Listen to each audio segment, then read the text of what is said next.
जी, मुअज़्ज़ज़ ख़वातीन व हज़रात, हमारे मोहतरम व मुकर्रम सामीन व नाज़रीन, आदाब। मैं इरफ़ान आरिफ तहरीक बक़ाए उर्दू के अपने इस इल्मी अदबी प्रोग्राम में एक बार फिर से आपके रूबरू हूँ, लेकर नए मेहमान। और आप जान चुके होंगे, जैसा कि हमारे 2 दिन पहले ही ये पोस्टर आवेज़ा हो चुका था इस भर की दुनिया में। अशोक कुमार शर्मा पारस जी हैं, तो इनकी मेज़बानी के फ़राइज़ अंजाम दे रही हैं प्रतिमा सिन्हा साहिबा, जो इस वक्त तो बनारस में है, लेकिन इनका इस वक्त इंडस्ट्री के साथ, या मैं यूं कहूं कि ये मुकीम हो चुकी हैं मुंबई की। तो प्रतिमा सिन्हा, आपका भी इस्तकबाल है, आपको खैर मकदम कहता हूं, आदाब कहता हूं। एक बार फिर से हम हाजिर हुए हैं। इस कोरोना की वबा को देखते हुए हमने ये प्रोग्राम आज से साल पहले शुरू किया था, और बीच में रमज़ान अभी आया, तो ये ब्रेक था रमज़ान के हवाले से। तो आज फिर से एक मेहमान हमारे, बहुत ही मैं कहूँगा कि वक्त के एक अहम शायर भी हैं, अशोक कुमार शर्मा पारस जी। तो आज वो आपके मेहमान हैं, आप उनकी मेज़बानी के फ़राइज़ अंजाम देंगे। तो मैं आपके और मेहमान के दरमियान ज़्यादा ना रहते हुए बैक स्टेज पे ज़रूर देखता रहूँगा, अल्लाह करे कोई टेक्निकली प्रॉब्लम ना हो। तो हमारे मेहमान अशोक कुमार शर्मा पारस जी आपके रूबरू हैं। शुक्रिया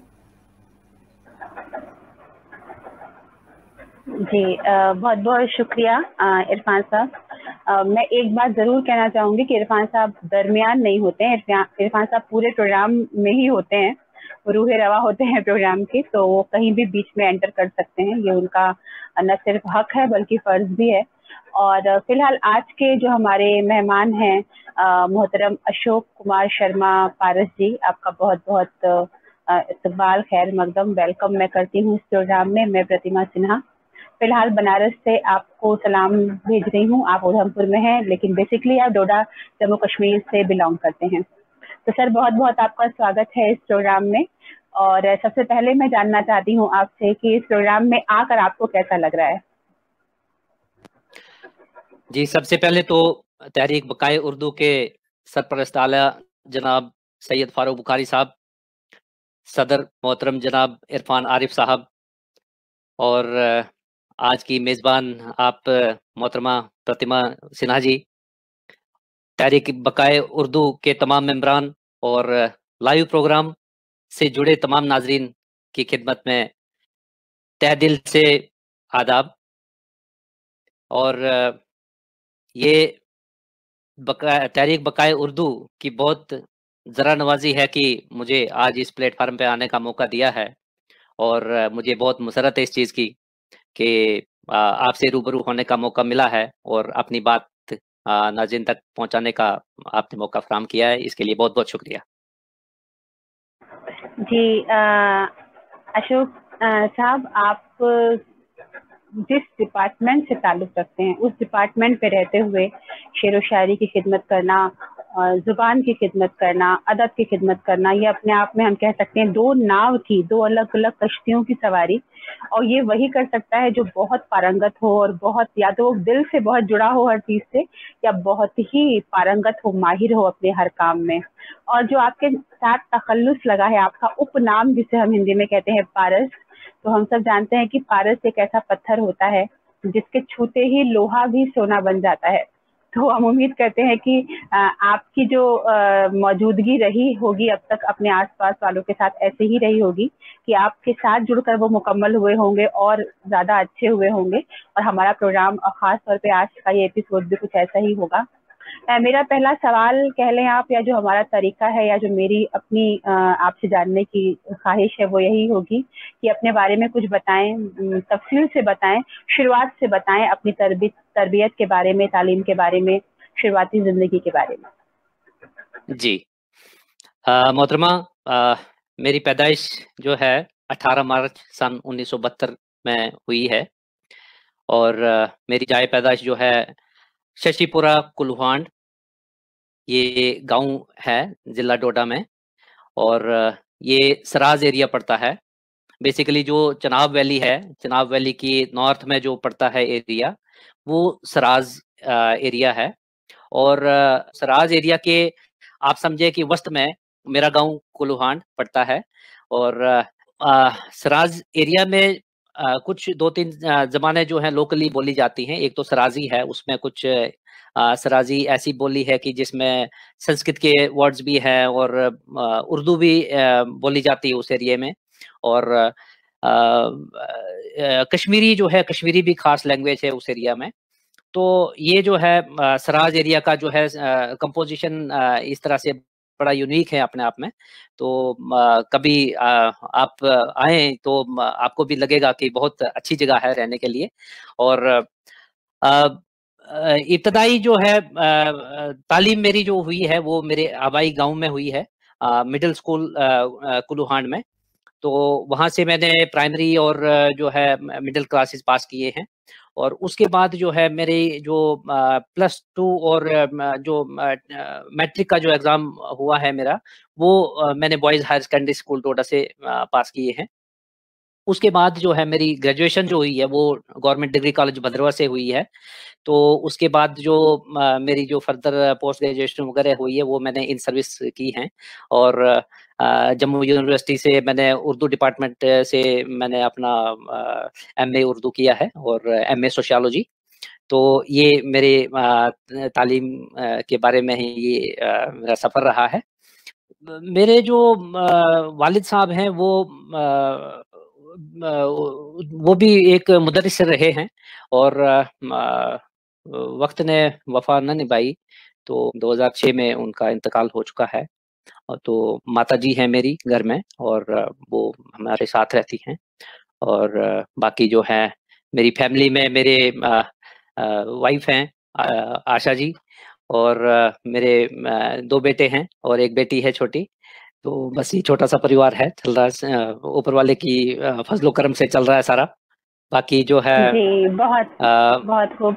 अशोक सर, आप जिस ओहदे पे तैनात हैं, आप जिस महकमे में हैं, उसके बारे में बताएं। कैसे आपने अपना करियर चुना, नौकरी तक कैसे पहुंचे, उसके लिए कौन सा रास्ता इख्तियार किया? जी, सबसे पहले तो मैं इसका श्रेय तो मेरे फादर साहब को देता हूँ, मैं पिताजी को, जिन्होंने मुझे प्रॉपर गाइडेंस की और इस लायक बनाया कि मैं कहीं एडजस्ट हो पाया। मेरे वालिद साहब जो है वो टीचर थे खुद, तो उनकी ख्वाहिश थी कि मैं भी एजुकेशन डिपार्टमेंट ज्वाइन करूं।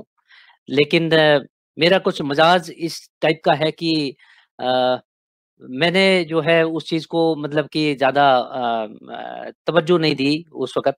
और क्योंकि मेरी जो तबीयत है वो थोड़ी दूसरे टाइप की है, तो मैंने अपने आप को फिट समझा कि कोई बेल्ट फोर्स की नौकरी करूँ मैं। तो फिर मीनवाइल जब मैंने ग्रेजुएशन की तो फिर यहाँ पे भर्ती हो रही थी J&K पुलिस की। तो वहाँ पे हम भी चले गए अपने कुछ साथियों के साथ। तो गए टेस्ट देने के लिए और हमने क्वालिफाई कर लिया। नेचुरली है कि फिर जब लिस्ट में नाम आ गया तो हमने सर्विस ज्वाइन कर ली। तो तब से हम इस J&K पुलिस जो बहुत बड़ा परिवार है हमारा, तो इसका सदस्य हैं।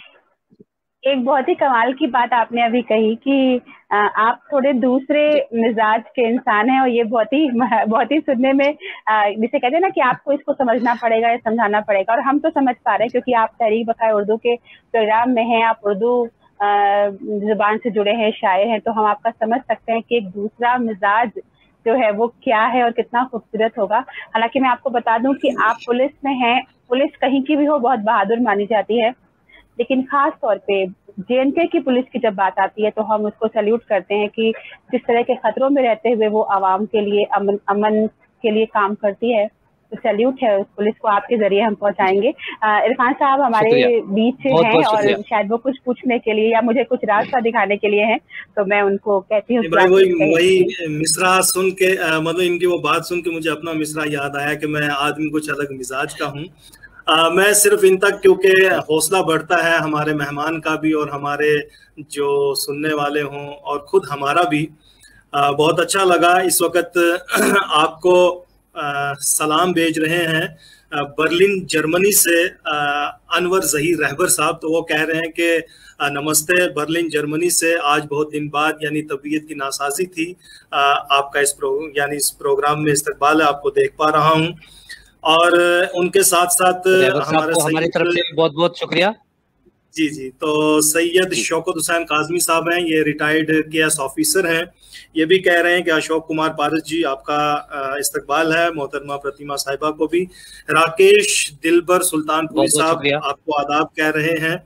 फरहत परवीन साहिबा हैं, ये लंदन से हैं। तो लंदन से ये भी कह रही है कि बहुत दिनों बाद प्रतिमा तुम्हें देखा, इस्तकबाल, और इस प्रोग्राम को देख रही हैं। मोहम्मद उमर फारूक साहब हैं, अब्दुल मजीद साहब हैं, तैयब साहब हैं, ये जो भी हैं इस वक्त, क्योंकि मैं एक डिवाइस पे देख रहा हूं तो तकरीबन 10-15 जगह ये शेयर भी हुआ है। तो मैं तमाम नाजरीन का शुक्रिया अदा करता हूं कि वो हमारा हौसला बढ़ाते हैं, और हमें भी अच्छा लगता है कि चाहे वो बर्लिन हो या इस वक्त लंदन हो, हमें देखा जा रहा है। खुद हमारा हिंदुस्तान, हमारे पड़ोसी मुजाहिद अंसारी साहब, आपका बहुत बहुत शुक्रिया। तो मैं कुछ ना कहते हुए बस, क्योंकि बात चली, मुझे आपने जो शशिपुरा कहा मुझे बहुत अच्छा लगा, मैंने खुद ये नाम पहली बार सुना। इस बीच में आपने एकेडमी ज्वाइन करने के वो सारे जो मनाजिर हैं कैसे तय किए, वो बातें आपने रखी। तो बहरहाल सवाल तो प्रतिमा ही करेंगी, लेकिन जिस एकेडमी में आप हैं उसमें भी आपकी कुछ खिदमात हैं, तो ये प्रतिमा साहिबा खुद ही पूछे तो अच्छा लगेगा। मैं बस यही आप तक ये सलाम पहुंचाने आया था। बहुत बहुत शुक्रिया। बहुत बहुत शुक्रिया। नहीं, इस प्रोग्राम के फॉर्मेट में एक ये भी रूल है कि जो कुछ मुझसे छूट जाता है वो इरफान साहब लेके चलते हैं, और मुझसे बहुत कुछ छूट सकता है क्योंकि मैं थोड़ा सा इमोशन में बह जाती हूँ। इरफान साहब एकेडमिक तरीके से उसको बहुत सिस्टमेटिक तरीके से पूछते हैं। तो मैं जो जहाँ से बात मैं अभी छोड़ रही थी वो यही थी कि आप आदमी थोड़े दूसरे मिजाज के हैं, और वो मिजाज आपको शेरो शायरी उर्दू अदब की ओर लेके आया। कहाँ अदब, कहाँ पुलिस या रौब। तो एक सवाल मैं थोड़ा बैक में जाके फिर पूछूंगी कि आपका उर्दू से राब्ता कब हुआ? उर्दू जुबान में क्या आपकी पढ़ाई हो रही थी? क्या मीडियम था आपका उर्दू, या अपने माहौल की वजह से उर्दू आपके लिए फर्स्ट लैंग्वेज बनी हुई थी? जी हाँ मैडम, मैं अपने आप को बहुत लकी मानता हूँ कि जहाँ से मेरी इब्तदाई तालीम हुई है वहाँ पे उर्दू का पूरा ही माहौल जो था ना वो सिर्फ और सिर्फ उर्दू पे था, क्योंकि हमारी जो निसाब की जो किताबें थी, जो सिलेबस था हमारा, वो सारी जो इवन की मैथमेटिक्स वो भी उर्दू में होता था अप टू 5th क्लास। तो पहली से 5वीं जमात तक हमने सारे सब्जेक्ट्स जो हैं वो उर्दू में पढ़े हैं। हिंदी का कायदा और अंग्रेजी का कायदा हमने फिर तो जमीनी क्लास में शुरू किया। जमीनी आपको उर्दू की मिल गई। जी जी जी जी जी बिल्कुल बिल्कुल। तो बाकी जो हमारे इसातिज़ा थे उनमें श्री ताराचंद जी, श्री मनीराम जी, कृष्ण चंद जी, मोहतरम अपने रहमान साहब, और अब्दुल खालिक साहब हैं। अब अब्दुल खालिक साहब अब यहाँ से रुखसत तो हो चुके हैं इस दुनिया फानी से।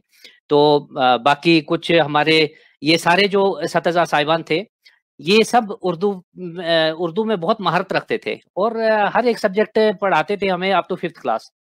तो उसके बाद जो है 6th में जब हम आए तो हमने अंग्रेजी और हिंदी का कायदा जो है वहां से शुरू किया। तो फिर 6th में आगे फिर बाकी सब्जेक्ट्स भी, कुछ साइंस वगैरह वो जो है वो इंग्लिश में आना शुरू हो गए। तो आप ये समझिए कि उर्दू की जो शुरुआत हुई हमारी, उस चीज का बहुत हमें सपोर्ट मिला है अपने इस शायराना ज़ौक़ को जो है आगे बढ़ाना।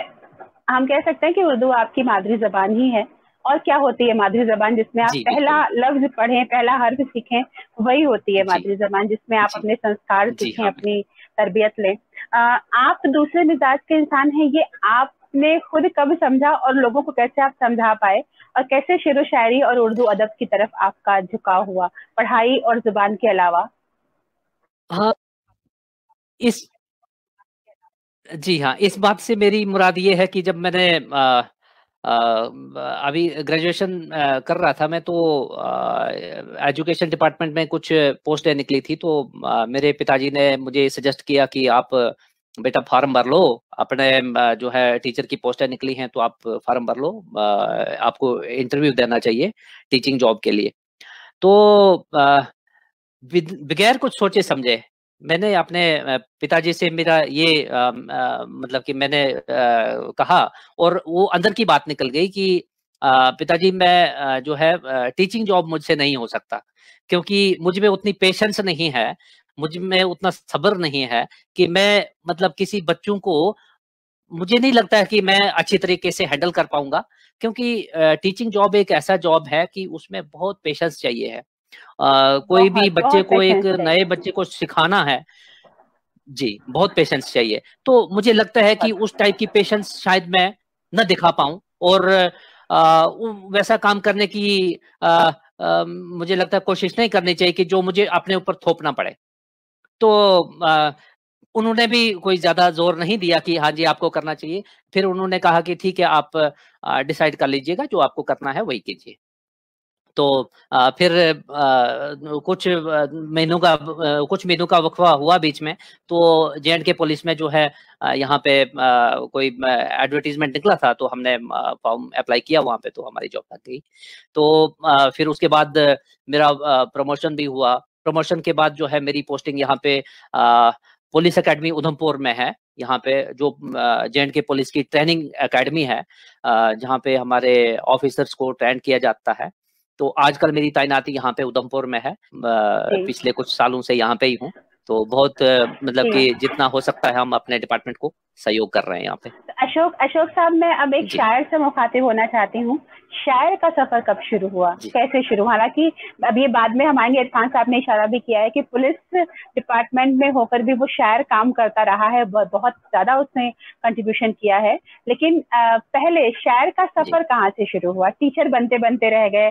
बहुत ईमानदार जवाब था कि इतना पेशेंस नहीं है, वरना लोग कुछ नहीं बनते तो टीचर बन जाते हैं। तो ये बहुत ईमानदारी की आपकी बात है कि आपने ये मान लिया जी, कि पेशेंस, जैसे मैं भी ये मानती हूँ कि मैं टीचर नहीं बन सकती, मैं इतना पेशेंस नहीं दिखा जी, सकती जो इरफान साहब ने, क्योंकि वो प्रोफेसर हो चुके हैं और बहुत पेशेंस से पढ़ाना पड़ता जी, है स्टूडेंट को। तो आप जी, बिल्कुल। का जो शायर है उसका सफर कहाँ से शुरू हुआ, सारे रास्तों के बीच में? मोहतरमा, मेरा तालिब इल्मी की वक़्त के से ही जो है ना शायरी की तरफ थोड़ा-सा रुझान था। जब मैं 13 साल का था, तो मैंने अपने पिताजी की एक डायरी पढ़ी थी। उस डायरी में कुछ उन्होंने अपने कुछ नज़्में लिखी हुई थी और कुछ अशआर लिखे हुए थे। कुछ लाइफ़ में जो उनको कुछ अहम वाक़यात जो उनके साथ पेश आए थे, वो सारी चीज़ें उस डायरी में लिखी हुई थी। तो मुझे इत्तेफ़ाक हुआ कि वो डायरी मुझे पढ़ने के लिए मिली। मैंने जब वो उसमें जो नज़्में लिखी हुई थी पिताजी की, और जो अशआर थे कुछ उसमें, तो वो जब मैंने पढ़े तो मुझे कुछ शायरी की तरफ जो है मेरा रुझान अ, होने लगा। जब मैं वो शेर पढ़ता था, तो मुझे ये लगता था कि ये जो काफ़िया रदीफ़ है, मुझे भी इस टाइप के वर्ड्स जो है उनको जोड़ना चाहिए। अगर हमने बोला कि मैं वहाँ जाऊँगा, तो फिर खाना खाऊँगा, तो इस तरह से जो जाऊँगा, खाऊँगा, इस तरह से ये लाऊँगा, मतलब इस टाइप के जो वर्ड्स जो हैं, वो फिर जो एक मतलब कि ज़हन मेरा जो तरफ चल पड़ा। तो फिर जब भाई-बहन भी हम जब बैठते थे आपस में, तो एक आदमी ने अगर एक बात बोली, तो उसके साथ काफ़िया रदीफ़ जुड़ा के, तो उस बात को और बढ़ा के थोड़ा-सा शायराना माहौल जो है, वो बना लेते थे हम शुरू-शुरू में। ये तकरीबन 13 साल की जब मेरी उम्र थी, तो तब से सिलसिला शुरू है। और फिर जब 9th-10th क्लास में आए थे हम, तो वहाँ पे निसाब में भी कुछ शायरी थी, उर्दू की। तो उन शायरों को भी हम पढ़ते थे, क्लास में भी थोड़ा-सा एक्सप्लेन करते थे। जैसे तशरीह वगैरह करते थे, तो उसमें थोड़ा-सा और टेस्ट आता था, तो फिर और उसमें इंटरेस्ट बढ़ने लगा। फिर आगे जाके फिर थोड़ा बहुत मैगज़ीन वगैरह पढ़ते थे हम, फिर कहीं लाइब्रेरी में बैठ के कोई अच्छे शायर की बुक निकाल ली, थोड़ा बहुत वो पढ़ ली। तो इससे कुल मिला के जो है रुझान थोड़ा-सा बढ़ता गया। तो जब मैंने 12th पास कर लिया, तो जब मैं भद्रवाह कॉलेज में चला गया, वहाँ पे हम जिस जिस जगह पे हम रिहाइश करते थे, तो वहाँ पे एक यहाँ पे भद्रवा में काफी बर्फ गिरती थी, तो दिसंबर का महीना था और वहाँ पे एक हमारे जहाँ मकान मालिक थे तो उनके वहाँ पे एक कुत्ता था और उसका नाम कालू था, उसका नाम आज भी मुझे याद है। संडे के दिन हम बैठे-बैठे तो वो कुत्ता हमने बाहर से गुजरते देखा, तो मैंने उसकी पूरी एक्टिविटी नोट की, कोई 15-20 मिनट। उसकी सारी एक्टिविटी नोट करने के बाद मैंने उस पे एक नज़्म लिखी। नज़्म मैंने लिखी तो मैंने फिर जब मैं अपने घर गया तो मैंने अपने पिताजी को दिखाई। मैंने कहा कि ये वहाँ पे हमारे मकान मालिक का जो कुत्ता है, तो उस पे मैंने एक नज़्म लिखी है, तो आप इसको पढ़ना चाहेंगे? पिताजी ने कहा कि बिल्कुल, क्यों नहीं पढ़ेंगे हम, बिल्कुल हम पढ़ेंगे। तो आप दिखाइए हमें क्या लिखा है आपने? तो मैंने वो देखी पूरी, उसमें 8-9 शेर हमने बंद लिखे थे। तो वो जो है पढ़ी जब उन्होंने तो काफ़ी एप्रिशिएट किया और उन्होंने कहा कि ठीक है, आपको थोड़ा ज़ौक है ये शायरी का, तो आपको अच्छी-अच्छी किताबें पढ़नी चाहिए, अच्छे शायरों की किताबें बिल्कुल पढ़नी चाहिए अशोक सर, और इसमें मैं एक चीज बोलना चाहती हूँ, बहुत ही पढ़ना भी चाहिए। मतलब मुझे जी, दिल में ये बात आई कि जी, अक्सर शायर जो होता है वो शुरुआत करता है चांद को देख के, जी, फूलों को देख के, अपनी महबूबा को जी, देख के, इश्क में लिखता है। तो आपने एक जानवर पे जी, को देखा और वहां जी, से लिखा, तो कहीं ना कहीं मुझे ये लगता है कि जो आपके अंदर का जो इंसान है, जो हर चीज से जुड़ना जानता है, जो आखिरकार आपको पुलिस में आप आए, पुलिस में रह के आपको सब इंसानों के साथ एक हमदर्दी रखनी पड़ती होगी हर चीज के साथ। तो वो कहीं ना कहीं जी, आपके शायर का भी जो मूड वैसा ही रहा था कि उसको जो भी चीज सामने आई उस पे नज्म बन गई है, कमाल की चीज है। इरफान जी। साहब शायद बहुत देर से मुझे लगता है कि उनके जहन में कुछ कुछ अच्छा चल रहा है जो वो पूछना चाहते हैं। नहीं चल क्या रहा है, बस यही कि बहुत ही खूबसूरत बातें सुनने को मिल रही हैं और अशोक जी का ये मैं कहूँगा कि बड़ापन है। इंसान तो इंसान, जानवरों तक को भी उन्होंने जिस अंदाज से देखा तो वो नज्म की सूरत में ढाला।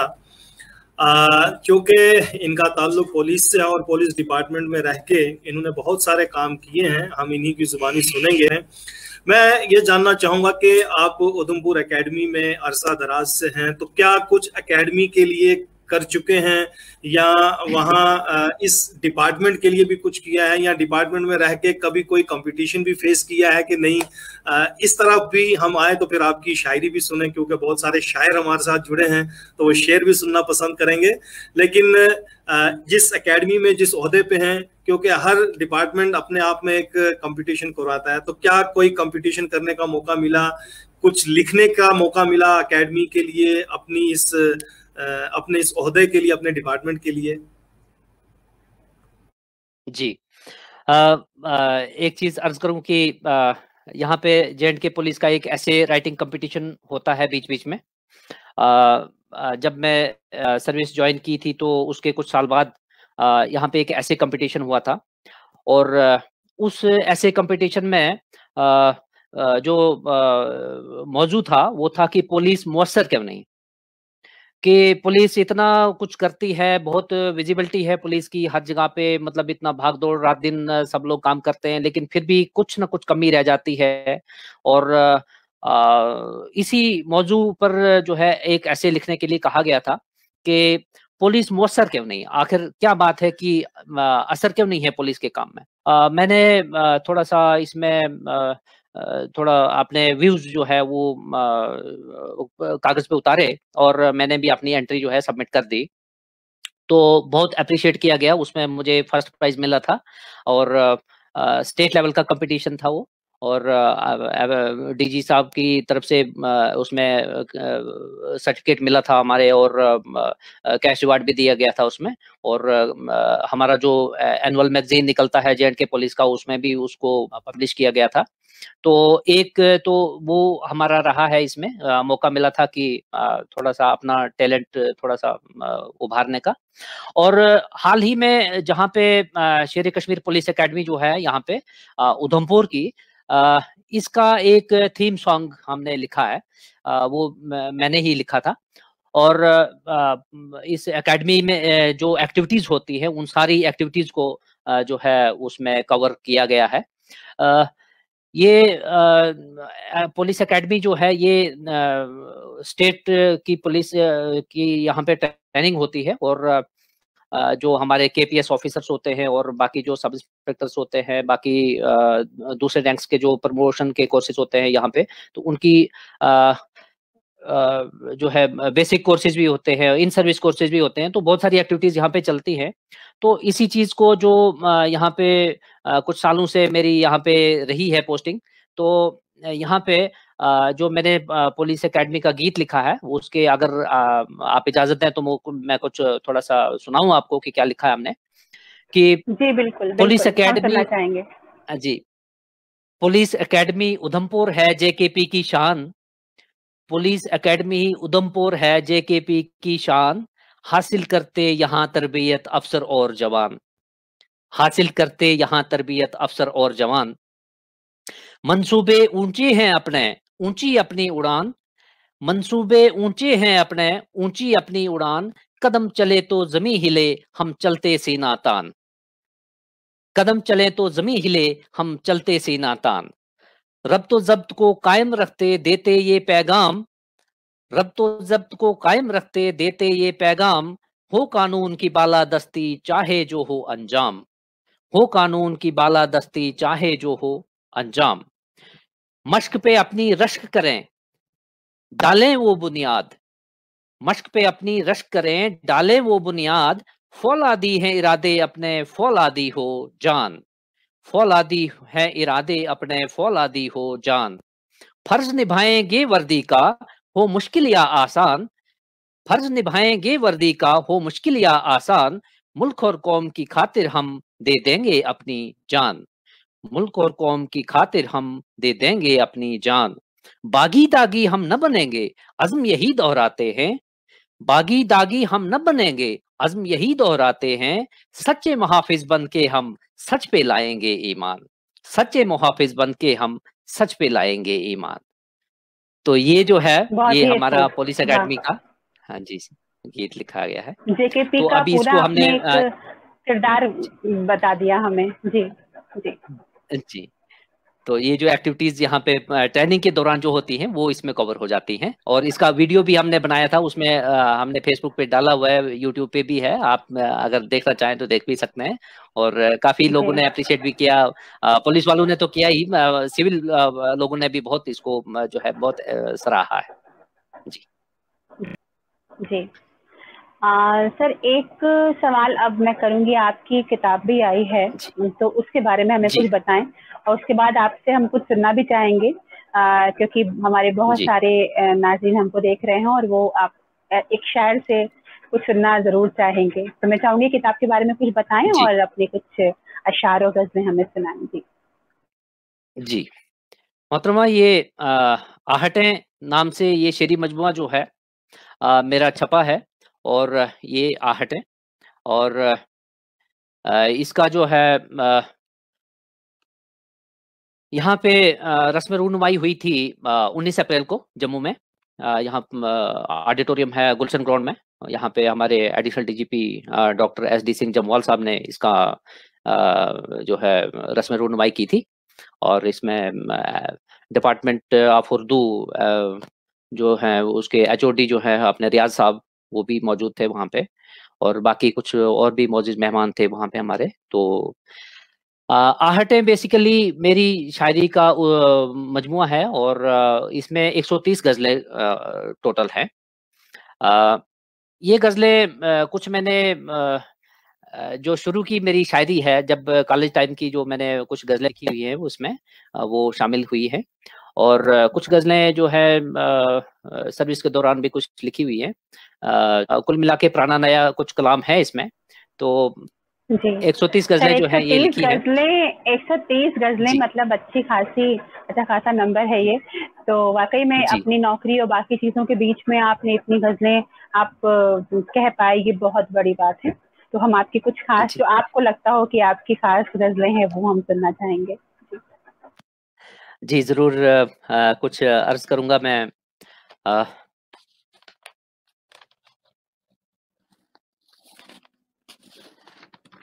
एक गज़ल मतलब है कि फर्श से उस अर्श तक बस खाक सारी चाहिए, फर्श से उस अर्श तक बस खाकसारी चाहिए, खाकसारी सब्र थोड़ा चाहिए। और थोड़ी, सब्र थोड़ा और थोड़ी पायदारी चाहिए। वाह फर्श वाह। से उस अर्श तक बस खाकसारी चाहिए, सब्र थोड़ा और थोड़ी पायदारी चाहिए। पायदारी चाहिए। कौन सागर जी, कौन सागर को उठाए, किसको पीने की पड़ी। क्या बात है, वाह। कौन सागर को उठाए, किसको पीने की पड़ी। किसको पीने की हाँ पड़ी। मगर, हाँ मगर साकी की नजरों में खुमारी चाहिए। वाह क्या बात है, वाह। शुक्रिया। कौन सागर को उठाए, किसको पीने की पड़ी। हाँ मगर साकी की नजरों हाँ में मगर खुमारी चाहिए। तुम्हारी वो चाहिए, वाह। मुलाकातें नहीं जो हूं घड़ी भर के लिए, वो क्या बात मुलाकातें है, वाह। नहीं जो हूं घड़ी भर के लिए। हो अगर लेना मजा तो रात सारी चाहिए। हो अगर वाह लेना मजा तो रात सारी चाहिए। वाह। हम लुटा दें अपना सब कुछ, शर्त बस इतनी सी है। हम लुटा क्या दें बात है। अपना सब कुछ, शर्त बस शर्त इतनी बस सी है। इतनी सी है। सामने बस आप सा ही एक जुआरी चाहिए। वाह क्या बात सामने है। बस आप सा ही एक जुआरी चाहिए। बात हम्म। तेरी है कि मेरी, खत्म ये किस्सा करें। बात क्या तेरी बात है। है कि मेरी, खत्म ये खत्म किस्सा ये करें। किस्सा करें। बात बात जब भी हो कोई तो वो हमारी चाहिए। वाह क्या बात है, बहुत बहुत सही, शुक्रिया। बहुत गहरा। और जी। और आ, मकता ये मकता है कि मुस्तकिल हो गर मिजाजे मुंतकिल फिर देखना। मुस्तकिल हो गर मिजाजे मुंतकिल फिर देखना। हर घड़ी खुद से भी पारस पर्दादारी चाहिए। वाह क्या हर बात है। घड़ी खुद से भी पारस पर्दादारी चाहिए। फर्श से उस अर्श तक पर्दादारी बस चाहिए। खाकसारी चाहिए। सब्र थोड़ा और थोड़ी पायदारी चाहिए। जी वाह बहुत खूब, बहुत बहुत खूब। शुक्रिया। बहुत जो आपने कहा बहुत शुक्रिया। पायदारी चाहिए, तो आपकी शायरी में भी दिखाई दे रही है। जी एक और गजल जी हम बहुत सुनना चाहेंगे, काफी देर से हम बात कर रहे हैं, एक जी गजल और फिर हम बातचीत जारी रखें। जी बिल्कुल जी। बिल्कुल। एक ये गजल बड़े मेरे दिल के करीब रहती है। आ, मतलब है कि आओ अपनी मुश्किलों का हल निकालें हम। वाह आओ बेशक। अपनी मुश्किलों का हल निकालें हम। अपने जहनों दिल से गुजरा कल निकालें हम। क्या बात है, अपने ये बहुत जहनों बड़ी बात। जी शुक्रिया। आओ अपनी मुश्किलों का हल निकालें हम। अपने जहनों दिल से गुजरा अपने कल जहनों दिल निकालें से हम। गुजरा कल निकाले हम, वाह। जी बहुत बहुत शुक्रिया। एतमादी है जरूरी पास आने को। हम्म। एतमादी है जरूरी पास आने को। और रास्ते पास से आने। अगर दलदल निकालें हम। और रास्ते क्या से बात है, अगर वाह। दलदल निकालें हम। जिंदगी में अपनी वो दिन ही न आए जब। जिंदगी हम्म। में अपनी वो दिन ही न आए जब। सोने के बदले कभी पीतल निकालें हम। सोने के बदले वाह कभी पीतल निकालें हम। पीतल निकाले। जी शुक्रिया। वाह। शुक्रिया। हमको पीने से गरज है, मैं कोई भी हो। हम्म। वाह हमको क्या बात पीने है। से गरज है, पीने से मैं कोई गरज भी है। हो। हमको पीने से गरज है, मैं कोई भी हो। सामने तुम हो तो क्यों बोतल निकालें हम। वाह क्या बात है। सामने तुम हो तो बहुत खूब। क्यों बोतल निकालें हम। मिट सकेंगी बीच की ये दूरियां पारस। मकता है कि मिट सकेंगी बीच की जी ये दूरियां पारस। मिलने को जब कोई जी। ऐसा पल निकाले हम। मिलने क्या को बात जब है, कोई वाह। ऐसा पल निकाले पल हम। निकाले हम। आओ अपनी बहुत मुश्किलों खूब। का हल निकाले हम। अपने जहनों दिल से गुजरा कल निकाले हम। जी अशोक साहब, एक बात मैं जरूर कहना चाहूंगी, जो आपकी गजल का जी जो पहला जिसे हम मतला कहते हैं, जी वो इतनी गहरी बात कह गया है ना, कि जिसको अगर समझा जाए तो न जाने कितनी हमारी मुश्किलात हल हो जाएंगी। कि अपने जहन से, अपने दिल से अगर हम गुजरा कल निकाल दें, गुजरे कल की बहुत सारी कड़वाहटें हटा दें, तो बहुत सारे हल अपने आप हो जाते हैं। बहुत खूबसूरत, बहुत ही खूबसूरत। बहुत बहुत शुक्रिया आपका, बहुत बहुत शुक्रिया जी। एक सवाल मैं आपसे करूंगी कि आप पुलिस डिपार्टमेंट में हैं और पुलिस डिपार्टमेंट को बहुत सारे ऐसे मसले हल करने पड़ते हैं जहां नारकोटिक्स डिपार्टमेंट भी एंटर होता है, और ड्रग्स का जो मामला होता है हमारे मुल्क में या पूरी दुनिया में हम कह सकते हैं, मगर बिल्कुल खुसूस हमारे मुल्क में जो ड्रग्स लेते हैं, जो ऐसे नशे लेते हैं हमारे खास तौर पे नौजवान, छोटे बच्चे जो टीनेजर्स हैं, जिनको जिंदगी के मानी पता भी नहीं होते अभी, और उसके पहले वो जिंदगी खत्म करने के रास्ते पे चल देते हैं। और अगर मैं अभी स्पेशली पेंडेमिक की बात करूं, महामारी जब हम एक कोविड-19 से गुजर रहे हैं, तो बहुत डिप्रेशन, बहुत सारा फ्रस्ट्रेशन अंदर आ रहा है, और मुझे लगता है कि इसका बहुत ज्यादा शिकार वही तबका है, यानी टीनेजर और जो नौजवान है, क्योंकि उनके आगे पूरी जिंदगी पड़ी है और वो बिल्कुल इस वक्त परेशान हो गए हैं कि पता नहीं आगे क्या होने वाला है, मुस्तकबिल क्या होगा। तो बहुत से ऐसे बच्चे हैं, ऐसे यूथ हैं जो ड्रग्स की ओर जा रहे हैं या जा सकते हैं या सोच रहे हैं कि नशे में खुद को डुबा दिया जाए। तो मैं आपसे जानना चाहती हूँ कि आपका क्या तजर्बा रहा है इस चीज को लेके, और आपका क्या नजरिया रहा है, और क्या पैगाम आपका होगा अगर हम ड्रग्स पे एज अ पुलिस मैन और एज अ शायर आपसे हमको जानना चाहें तो। मोहतरमा, ये बहुत बड़ी वबा आज के समाज में फैली हुई है कि मनशियात का बेजा इस्तेमाल जो है नौजवान नस्ल जो है कर रही है। आए दिन यहाँ पे कितने ही केसेस यहाँ पे रजिस्टर होते हैं कि जिसमें मनशियात पकड़ी जाती हैं, लोग जो है मनशियात लेते हुए पकड़े जाते हैं।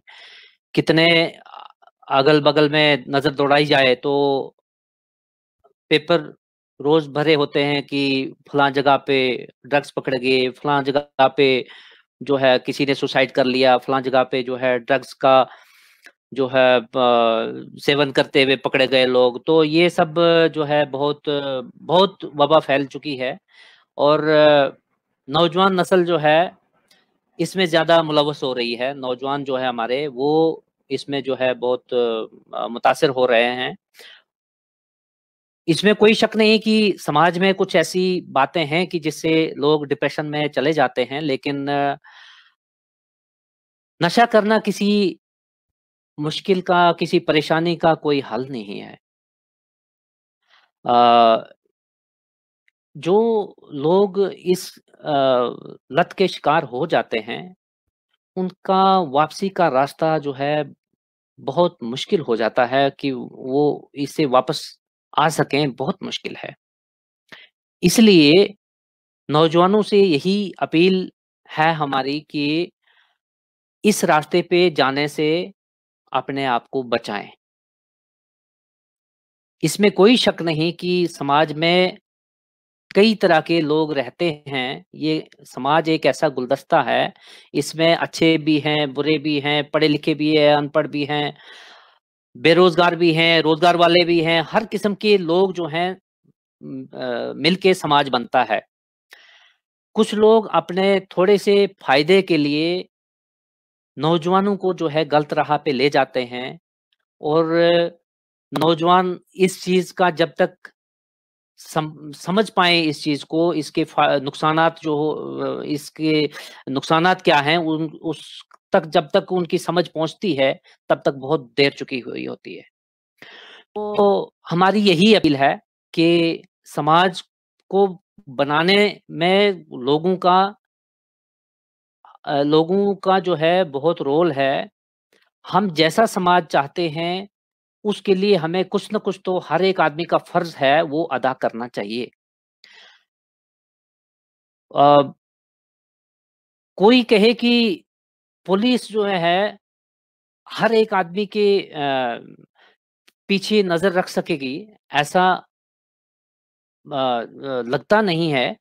कि कोई आदमी कहाँ से किस सोसाइटी में गलत संगत में पड़ जाता है, वो जब तक पुलिस तक वो खबर पहुंचती है तब तक वो आदमी काफ़ी जो है उस चीज़ में आगे बढ़ चुका होता है और फिर केस रजिस्टर करने से या मतलब कोई और करने से वो तो डेटरेंट मेजर्स हैं कि चलो जी थोड़ा-सा ये कर लिया जाए कि इनको मतलब कि दूर रखा जाए। डी एडिक्शन सेंटर्स चल रहे हैं यहाँ पे तकरीबन काफ़ी सारे डिस्ट्रिक्ट्स में इस वक़्त पुलिस के डी एडिक्शन सेंटर्स चल रहे हैं।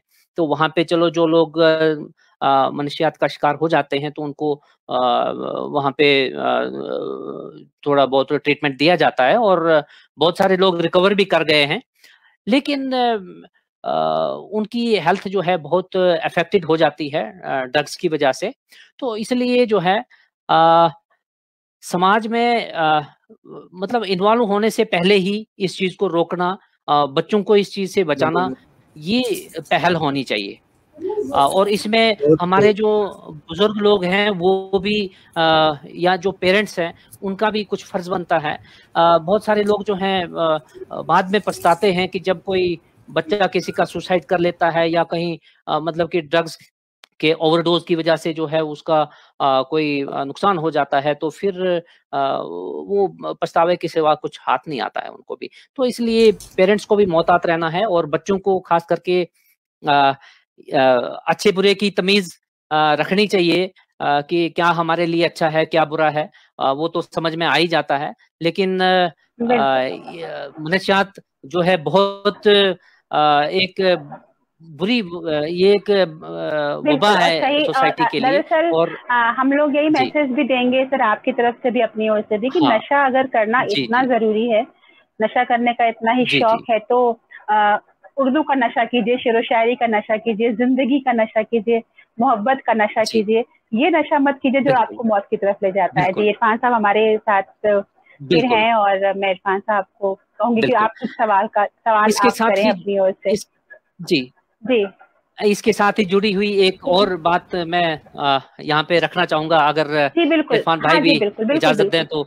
जी जी जी जी आज जो सोशल मीडिया है, जो इंटरनेट है, वो एक बहुत बड़ा रोल जो है इसमें प्ले कर रहा है कि लोग राब्ते में आ जाते हैं और उनका एक्सेस हो जाता है गलत लोगों के साथ। वहाँ से उनकी सोसाइटी जो है वो एक ऐसा हिडन प्लेटफॉर्म इनको मिल जाता है कि किसी को कानो कान खबर नहीं होती और तब तक वो बच्चे जो हैं बहुत दूर निकल जाते हैं। आप देखें कि ये इंटरनेट और access use of mobile social media जो है, बच्चे रात रात भर जागते हैं और सुबह जब होने वाली होती है तो बच्चे सोते हैं। बहुत जगह पे आप ऑब्जर्व करेंगे और ये भी एक निशानी है एडिक्शन की। इंटरनेट एडिक्शन जो है ये भी ठीक बात नहीं है बच्चों के लिए, क्योंकि इससे इनकी पढ़ाई भी सफर होती है और जो है वो जो जेन्युइन काम है उससे वो उनकी अटेंशन जो है डाइवर्ट होके दूसरे कामों में लग जाती है। तो इस पर भी मैं ये नहीं कहता हूं कि इंटरनेट ना यूज करें या सोशल मीडिया ना यूज करें बच्चे, लेकिन बच्चों से मेरी जाती अपील है कि इंटरनेट का, सोशल मीडिया का इस्तेमाल करें, लेकिन उसके लिए एक टाइम फिक्स करें वो, और मुकर्रर वक्त में ही वो अपना जो है सोशल मीडिया का और जो है इंटरनेट का इस्तेमाल करें, ताकि उनकी पढ़ाई सफर न हो और उनकी जो है आगे जो लाइफ है उसमें कोई रोड़ा न बन सके। जी बहुत खूब सर, और हमें उम्मीद भी थी कि एक शायर और फिर पुलिस वाला, इससे यही पैगाम हमें मौसूल होना था। शुक्रिया पिंकी राणा साहब, मुमताज साहब, दारक गिरी साहब, अनवर साहब, राकेश साहब, अहमद फराज साहब, जितने भी हमारे मुकम्मल हुसैन साहब, फैज़ आबाद, खालिद आबादी साहब, इमरान शमसी साहब, सुल्ताना खान साहिबा, जो भी हमारे नाजरीन हैं, आप सबका शुक्रिया।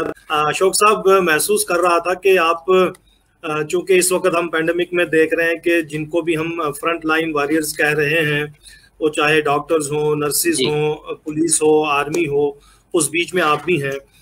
लेकिन आप फ्रंट लाइन वॉरियर्स होने के साथ साथ एक शायर भी हैं। तो क्या इस माहौल पे कभी कुछ तबाज़मई की, कुछ ऐसा कोई नज़्म, कोई गज़ल ऐसी तख्लीक हो पाई जो आपने महसूस किया हो? जी मोहतरम, ज़रूर। इसमें अब तकरीबन 1.5 साल होने लगा है कि दुनिया सारी जूझ रही है इस वबा से।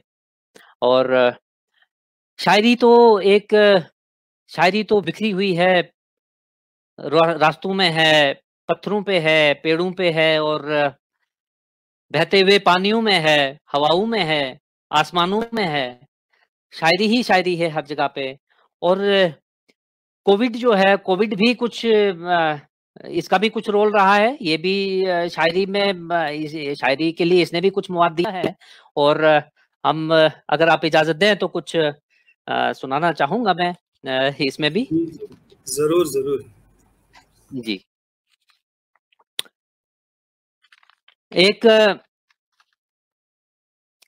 पहले जनरल कोरोना का जो जनरल इफेक्ट है उस पे कुछ अशार आपके सामने रखता हूँ। एक नज़म लिखी है मैंने कि रक्से कोरोना ये जब तक रहेगा, रक्से कोरोना ये जब तक रहेगा, कोई सुकून से नहीं जी सकेगा। क्या बात है।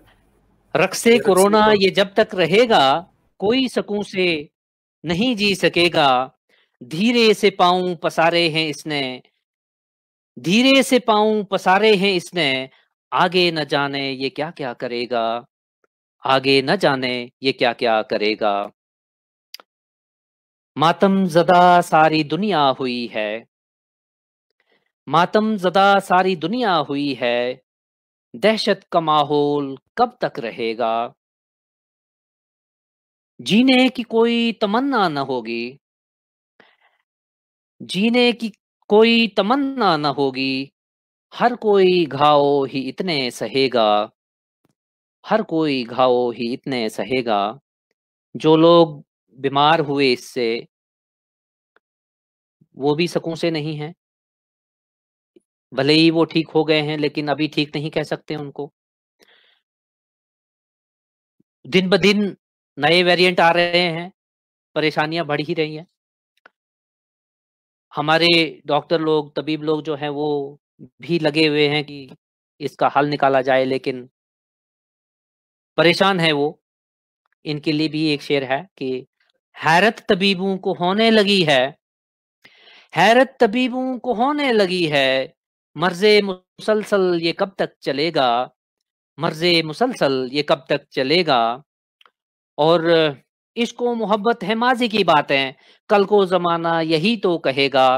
लेकिन एक काम इसमें कुछ कोरोना ने ऐसा किया है कि इंसानों को इंसानियत की कदर आनी शुरू हुई है। जब लोगों ने अपने खोए, किसी अपने को खोया, तो उसकी कदर भी आई है। तो इंसान को इंसान की कदर आए, इंसान को इंसान की कदर आए, ये काम अच्छा कोरोना करेगा। रक्से कोरोना ये जब तक रहेगा, कोई सुकून से नहीं जी सकेगा। बहुत खूब, जी। बहुत खूब। और जी, इस शुक्रिया। चीज़ को महसूस किया है लोगों ने भी, और इसीलिए चाहे वो चौधरी कलीमुद्दीन उस्मानी हों या परवेज़ मुज़फ़्फ़र साहब हों, नसीर जी, अहमद गोरसी साहब हों, दारक साहब हों, जी, मैं जी, चाहूँगा कि एक माहौल बना हुआ है, तो क्यों ना कोई गज़ल भी सुनी जी, जाए, क्योंकि हमारा वक़्त भी इतना तेज़ी से हमारे हाथों से निकलता जा रहा है। अ, तो जी। 1-2 गज़लें हो जाएँ, और फिर जो बाकी एक सवालात प्रतिमा के ज़हन में हो तो वो भी ज़रूर। जी, बिल्कुल। एक कोरोना से ही एक जुड़ा हुआ एक चंद शेर सुनाऊँगा कि कुछ लोग डॉक्टरों से उलझ जाते हैं, पुलिस वालों से उलझ जाते हैं। उनसे भी एक मोहब्बताना गुज़ारिश है कि भले ही सब लोग परेशान हैं इससे, लेकिन हद से बिगड़ना भी जायज़ नहीं है। हद से बिगड़ना भी जायज़ नहीं है, इतना झगड़ना भी जायज़ नहीं है। बस्ती बसाने को दरकार बरसों, इसका उजड़ना भी जायज़ नहीं है। जो हैं बुरे वक़्त में काम आते, यही डॉक्टर लोग हैं जो बुरे वक़्त में काम आते हैं। कोई बीमार हो जाता है, उसका इलाज करते हैं, तो फिर वो शिफ़ा पाता है और खुशी-खुशी घर जाता है। लेकिन बुरे बुरे वक़्त में वही लोग काम आते हैं। कोई मुसीबत में है, पुलिस वाला ही उसकी मदद करता है। लेकिन जब ये कोई उलझ जाते हैं, ऐसे बहुत सारे वाक़यात देखने को आए दिन मिलते हैं, वो अच्छी बात नहीं है। अच्छा, इससे बहुत सफर करता है, जो रूटीन वर्क होता है, तो जो है बुरे वक्त में काम आते, उनसे भी लड़ना जायज नहीं है। समझो हवा उसको अबले उड़ेगी, जड़ का उखड़ना भी जायज नहीं है। उड़ने दो उनको, उड़ने दो जिनको है ये शौक पारस, उनको जकड़ना भी जायज नहीं है। ये काफिले फिर नहीं मिलते पारस, इनसे बिछड़ना भी जायज नहीं है। हद से बिगड़ना भी जायज नहीं है, इतना झगड़ना भी जायज नहीं है। जी, क्या बात है, बहुत ही खूबसूरती से आप तक पैगाम पहुंचाया है। पाक ब्रिटिश आर्टिस्ट जो कौंसल है बिलाल शब्बीर साहब कह रहे हैं कि चौकवाल की सदारत से आपका यानी खैर मकदम आपको कह रहे हैं कि अशोक साहब बहुत उम्दा, तो बहुत ही उम्दा नज़में भी सुनी आपसे, गजलें भी सुनी, तो मेरे ख्याल में प्रतिमा सिन्हा का भी कुछ और सुनने का मन है। जी जी, मैं सिर्फ इतना कहना चाहती हूँ। जी जी जी अशोक सर, आप कुछ कहना चाहते हैं? जी जी फरमाइए, आप फरमाइए। जी, मैं सिर्फ ये कहना चाहती थी कि जो आपने अभी गजल सुनाई जायज नहीं है। वाकई में बहुत सी ऐसी चीजें हम अपनी रॉ में करते जाते हैं जो जायज नहीं होती है, लेकिन केवल दो दो मिसरों में एक एक शेर के जरिए आपने बहुत बड़ा पैगाम दिया है। अगर हम इस पर अमल कर सकें तो बहुत दूर तक जाएगा। और मुझे हमेशा, मैं फिर से इस बात को दोहराऊंगी, मुझे हमेशा बहुत अच्छा लगता है कि कोई शायर अगर डॉक्टर है या किसी और काम में है, किसी और तरीके से सर्विस कर रहा है, पुलिस में है, तो उसका जो शायर है, जो उसकी जो नजाकत है, उसका जो बहुत ही नाजुक सा दिल है, वो बाकी कामों में जुड़ के उस काम को और अच्छा और इंसानियत के लिए और जैसे कहते हैं ना कि फायदेमंद बना देता है और मुफीद बना देता है। मेरा एक सवाल तो नहीं कहूंगी, मेरे जानने की मेरी एक ख्वाहिश है कि आपने 130 गजलों की किताब को शायर करवाया, और 130 गजलें मैंने पहले भी कहा कि बहुत हैं। 130 गजलें लिखा जाना और खासतौर पे एक नौकरी करते हुए बहुत बड़ी बात होती है। तो और आप जैसा आपने कहा कि वो आपके लिए गिजा है रोज कुछ लिखना, तो अगली किताब की कोई प्लानिंग है? कुछ और चीजें हैं, कंटेंट आपने इकट्ठा कर लिया है अगली दूसरी तीसरी किताब के लिए, उसकी क्या प्लानिंग है आपकी? जी मोहतरमा, जिस तरह से नामुसाइद हालात हैं, कुछ कहना फ्यूचर के लिए, मुस्तकबिल के लिए कुछ सोचना एक ख्वाब जैसा लगता है, लेकिन उन उम्मीदों पे दुनिया कायम है। बहरहाल शेरी मजमुआ के लिए कुछ और मटेरियल भी है मेरे पास, और आने वाले टाइम में उस पे अभी नजरसानी कर रहा हूँ, और जो ही तैयार हो जाता है तो कोशिश करेंगे कि सभी अपने साथियों से, दोस्तों से और मिलेंगे और उनसे कलाम सुनाएंगे भी उनको। और कुछ नज़में भी लिखी है मैंने, और नज़मों का भी उम्मीद है कि एक मजमुआ जो है बन जाएगा, और आने वाले वक्त में अगर ऊपर वाले ने चाहा तो नज़मों का भी एक जो है मजमुआ हम मदराम पे लाने की कोशिश करेंगे। तो बस आपकी नेक ख्वाहिशात चाहिए हैं इसके लिए। बेशक बेशक, हमारी नेक ख्वाहिशात आपके साथ हैं, और वैसे भी हम शाम नज़्म करने वाले हैं, तो अच्छा हो गया कि हमें पता लग गया कि आप नज़्में भी कह रहे हैं। चूँकि 130 गज़लें हैं और आहटें जो हैं बार बार दस्तकें भी दे रही हैं कि जहां हमने 130 गज़लें सुना है कि भाई इस किताब में है, इस किताब के उतार चढ़ाव यानी कंपाइल होने से पूरी अशात तक यानी पब्लिश होने तक जो मराहिल हैं, जब हमारी मुलाकात जम्मू में हुई थी तो वो सरसरी बातें हमने सुनी थी, वो सारी बातें अब यहाँ कहना वक्त भी इजाजत नहीं देता। बहरहाल प्रतिमा, इन्होंने बहुत कोशिश और काविश, और इन्होंने एक इतना अच्छा मौका मुझे मौका नहीं बल्कि एक ऐसा किस्सा सुनाया कि किताब की अशात कैसे यानी मंजर आम पर ये किताब कैसे आई। वो जो मराहिल एक अजनबी इंसान कभी मसीहा बनकर सामने आता है तो पता भी नहीं चलता है। यही लॉकडाउन का वक्त था, और जब ये किताब मुझे मिलनी थी, हम ऐसे ही बैठे एक पार्क में। एक तो वो पार्क पहली बार इनकी वसातत से मैंने देखा, जम्मू में रहते हुए अरसा गुजर गया तो राजेंद्र पार्क इन्होंने दिखाया। हम वहाँ बैठे हुए बात कर रहे थे तो इन्होंने कहा कि बस यही चौक था, यहाँ से मरहूम अरिश सहबाई गुजरे, और मुझे ऐसा लगा कि ये एक ऐसे शख्स हैं कि इनको मुझे मिलना चाहिए। यानी जब उनका इंतकाल हुआ वो हमारे लिए भी बहुत ही सदमा था, और फिर मैंने उन पर एक मजमून भी लिखा, दूसरे ही दिन वो पब्लिश भी हुआ। तो बहुत हमारे नामी गिरामी शायर हैं रियासत के।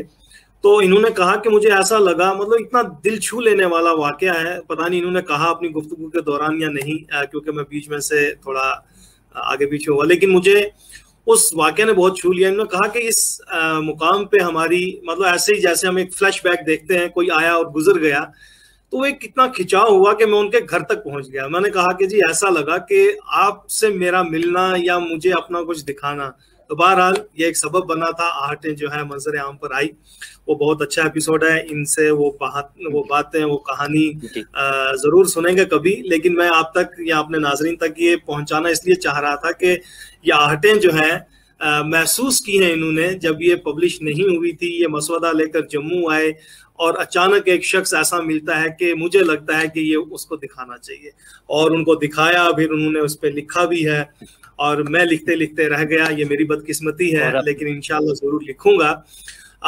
अशोक साहब, मैं चाहूंगा कि उस आहटों से कोई एक गजल और हमारे नाजरीन सामीन की नजर हो जाए। बहुत तवील कुछ मैसेजेस हैं, मैं इनको बाद में पढ़ूंगा, लेकिन मैं आपसे गजल जरूर सुनना चाहूंगा, फिर उसके बाद देखते हैं। जी जी जी जी, एक गजल आपकी नज़र करता हूँ। मेरा एक मानना है कि आदमी को कुछ यहाँ पे कुछ काम मिला होता है हर आदमी को।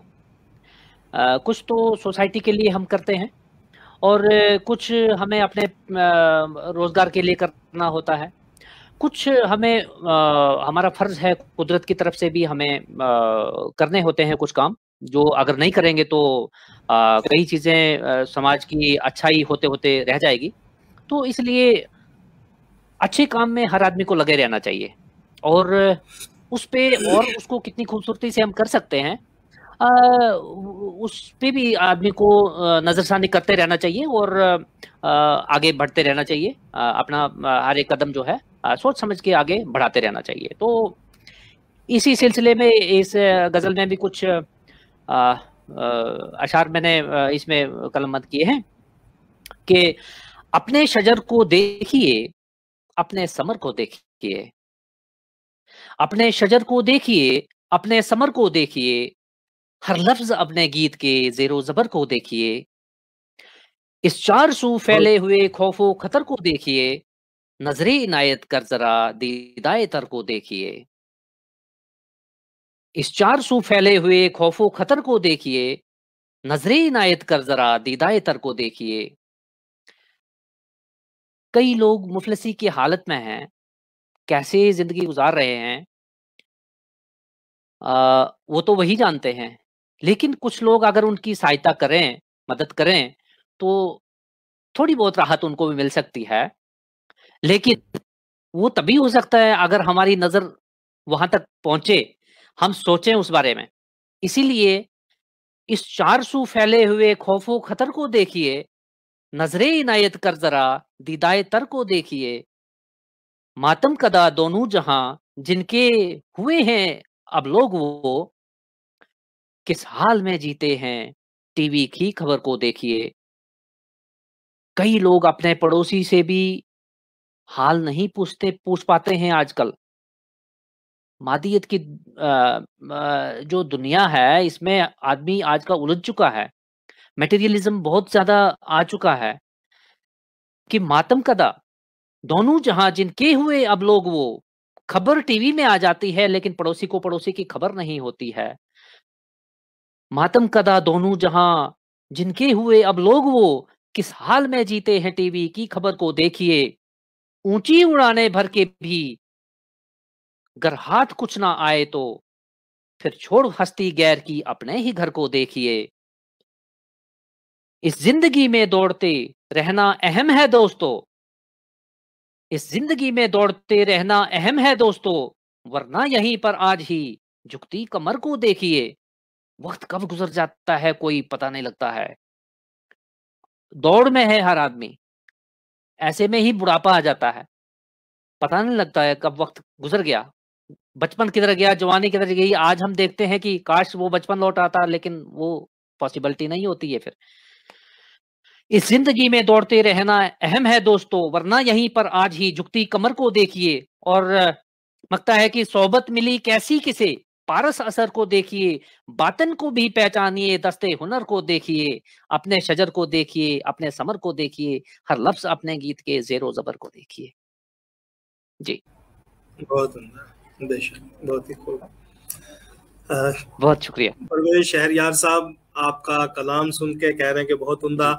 मीर साहिब हसन बम्बई से हैं, तरियाक निकालते हैं, हमारे बड़े भाई हैं, वो आपको कह रहे हैं कि बहुत अच्छा लगा। परवेज यानी जो मलिकजादा मंजूर आपने सुना होगा, एक नाम हमारे अदब में बेहतरीन नाजिम की हैसियत से रहे हैं, तो उनके ये बड़े साहबजादे हैं, वो कह रहे हैं कि अच्छी गुफ्तगू लगी। तो बहरहाल ये फरहत जहां, क्योंकि इनके 2-4 मैसेजेस पहले आ चुके हैं, मैं नाम ना ले सका, तो फरहत जहां साहब, अब्दुल जब्बार भट्ट साहब, जो भी हैं, बहरहाल सबका फर्दन फर्दन मैं शुक्रिया करते हुए आखिरी सवाल प्रतिमा जी मैं ही करूं या आप कुछ और पूछना चाहती हैं? नहीं, बिल्कुल बिल्कुल, कंक्लूडिंग आपसे ही आए वो बेहतर होगा। जी जी, ऐसा है पारिस साहब के हमारी इस लाइव के वसातत से, हमारे इस प्रोग्राम की वसातत से एक अहम मुद्दा या एक अहम मकसद ये है जिसके लिए हम ये प्रोग्राम भी करते हैं कि तहरीक बकाए उर्दू। तो बकाए उर्दू के लिए, फरोग उर्दू के लिए, तरक्की उर्दू की कैसे हो, क्या कुछ ऐसे असबाब मुमकिन हैं जो हम कर पाएं। तो इस हवाले से जो हमारी आने वाली नस्लें हैं, जो मौजूदा नस्लें हैं, आने वाला जो हम जिसको कल कह सकते हैं या मुस्तकबिल है, इसको मद्देनजर रखते हुए हमारे नाजरीन के लिए, सामीन के लिए, खासकर हमारे नौजवानों के लिए, शायरों के लिए, अदीबों के लिए आपका उर्दू के हवाले से इसकी बका, तरवीज, तरक्की, फरोग के लिए कोई खास पैगाम? यही पैगाम है कि उर्दू की खिदमत करना कोई उर्दू में पीएचडी करना नहीं है। जिंदाबाद। इसके लिए बस उर्दू बोलते रहें, उर्दू पढ़ते रहें, उर्दू पढ़ाते रहें। ज़बान कुदरती तौर आने वाली नस्लों तक जब मुंतकिल करते रहेंगे तो उर्दू की आबियारी होती रहेगी। तो हमसे जो कुछ हो पाएगा, उर्दू को मैं अपना हिस्सा समझता हूँ, और मेरी तरफ से मैं जो कुछ करने के लायक हूँगा, मैं बिल्कुल उर्दू की खिदमत करने के लिए बिल्कुल पेश हूँ। और बस यही मेरा मशवरा है कि उर्दू पढ़िए, उर्दू पढ़ाइए, उर्दू बोलते रहिए। जब तक हम बोलते रहेंगे, उर्दू ज़बान जो है नई ऊंचाइयां छूती रहेगी। बहुत बहुत शुक्रिया आपका। बहुत खूब जी। प्रतिमा जी, कुछ खास जो रह गया हो? नहीं, मुझे लगता है कि बिल्कुल कुछ नहीं रह गया है, और अशोक कुमार शर्मा पारस साहब ने जो अपना बेशकीमती वक्त हमें दिया और इतना ज़रूरी पैगाम दिया, और बहुत ही सादा सा, सरल सा पैगाम है कि उर्दू पढ़ते रहिए, उर्दू पढ़ाते रहिए, उर्दू बढ़ाते रहिए, और उर्दू के साथ खुद भी बढ़ते रहिए। क्योंकि कोई बहुत जोर का हल्ला करना या नारेबाजी करना या कोई शोशेबाजी करना, या जैसा कि हम देखते हैं आज के ज़माने में कि उर्दू के नाम पे बहुत सारी और काम करना जिसका उर्दू से कोई ताल्लुक नहीं है, तो और बहुत सी चीज़ें जिनको हम अपने इस प्लेटफॉर्म पे नहीं कहना चाहते हैं, मगर वो कुछ और हो सकता है, वो बकाए उर्दू के लिए किया गया काम नहीं हो सकता है, वो उर्दू की तहरीक तो कम से कम नहीं हो सकती है। इसीलिए हम सारी चीज़ों को जब बात करते हैं, चाहे हमें पुलिस वाले से बात कर रहे हो, हम एक डॉक्टर से बात कर रहे हो, हमारा जो बीच में जो पॉइंट, जो सेंटर होता है बातचीत का, वो यही होता है कि उर्दू के हवाले से हम क्या कर पा रहे हैं, उर्दू कितना कुछ लोगों को जोड़ पा रही है। तो बिना कोई हंगामा किए, वो एक दुष्यंत कुमार साहब की गजल की लाइन मुझे बहुत पसंद है और मैं वही कहना चाहूँगी अशोक साहब को और आपको डेडिकेट करना चाहूँगी ये लाइन कि सिर्फ हंगामा खड़ा करना मेरा मकसद नहीं, मेरी कोशिश है कि ये सूरत बदलनी चाहिए। तो हम हंगामा नहीं करना चाहते हैं, और खासतौर पे इरफान साहब का जैसा मिजाज है, जैसा अशोक सर ने कहा कि वो दूसरे मिजाज के हैं, तो इरफान साहब का भी वही दूसरे मिजाज के, बहुत हंगामा नहीं करना है, लेकिन बिना हंगामा, क्योंकि बड़े काम जो होते हैं बिना हंगामे के ही होते हैं। तो मुझे लगता है कि ये जो फिर से हमने सिलसिला शुरू किया है ईद और रमज़ान के बाद, तो वो बहुत ही खूबसूरत तरीके से शुरू हुआ है। तो मैं तो बहुत शुक्रिया अदा करना चाहूँगी आप दोनों का। जी बहुत बहुत खूब, बहुत ही अच्छा लगा।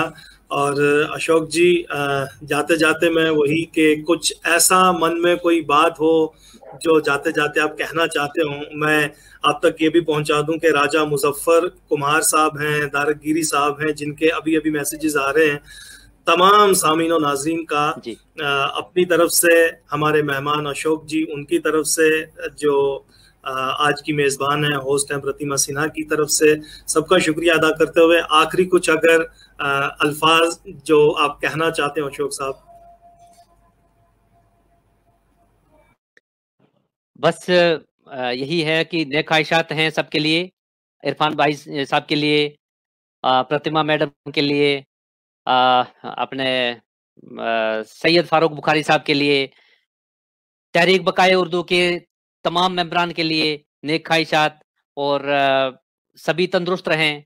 मेरी दुआ है कि ये वबा से जल्दी छुटकारा मिले सारी दुनिया को, फिर एक अच्छा माहौल बने, फिर महफिलें मुनक्किद हों, फिर मुशायरे हों, और फिर यहाँ पे गज़लें पढ़ी जाएं, सुनी जाएं, कलाम, अपना नया नया कलाम सुनने को मिले।